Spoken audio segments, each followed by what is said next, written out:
Ivana Alawi, sasabak nga ba sa 2025 election? Hello mga ka-showbiz! Welcome back to Pinoy Showbiz Reports, ang inyong one-stop shop para sa pinakabagong balita at tsismis sa mundo ng Pinoy Showbiz. Ngayon, pag-uusapan natin ang usap-usapang sasabak na nga ba si Ivana Alawi sa darating na 2025 elections. Handa na ba siyang iwan ang kanyang showbiz career para pasukin ang mundo ng politika?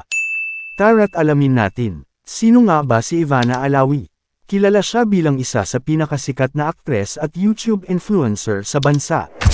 Mula sa kanyang mga viral videos hanggang sa kanyang mga TV appearances, hindi may kakailan na may napakalaking fanbase si Ivana. Pero maliban sa kanyang showbiz career, kilala rin siya bilang isang taong may malasakit sa kapwa, lalo na noong tumulong siya sa mga nasalanta ng bagyo at mga nangangailangan. Pero bakit nga ba may balitang tatakbo siya sa 2025 elections? May ilang haka-haka na dahil sa kanyang involvement sa charity at mga social causes, maaari siyang makapasok sa politika.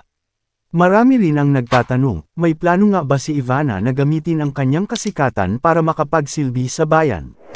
Sa ilang panayam, tila iniiwasan ni Ivana ang diretsahang sagot tungkol sa politika. Madalas niyang sabihin na ang focus niya ay ang kanyang showbiz career at mga personal na proyekto.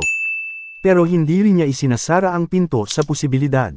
Ibig sabihin, may chance na maaari siyang magbago ng isip kung makita niyang may oportunidad na makapagsilbi sa mas maraming tao. Kung sakali mang tumakbo si Ivana, ano nga ba ang magiging epekto nito sa kanyang career? Ang kanyang fanbase na milyon-milyon, posible bang maging boto? O baka naman mas pipiliin ng kanyang supporters na manatili siyang sa showbiz. Iba-iba ang reaksyon ng mga netizens, pero karamihan ay supportive sa anumang desisyon ni Ivana. Kung itutuloy ni Ivana ang kanyang kandidatura, malamang nagagamitin niya ang kanyang plataporma online para makipag-ugnayan sa kanyang mga taga-suporta. Kaya naman exciting na abangan kung paano niya gagamitin ang kanyang social media influence para sa isang politikal na kampanya. Mga ka-showbiz, sa tingin niyo ba ay handa na si Ivana Alawi na sumabak sa politika? Gusto niyo bang makita siyang nagsisilbi sa bayan o mas okay na manatili siya sa showbiz?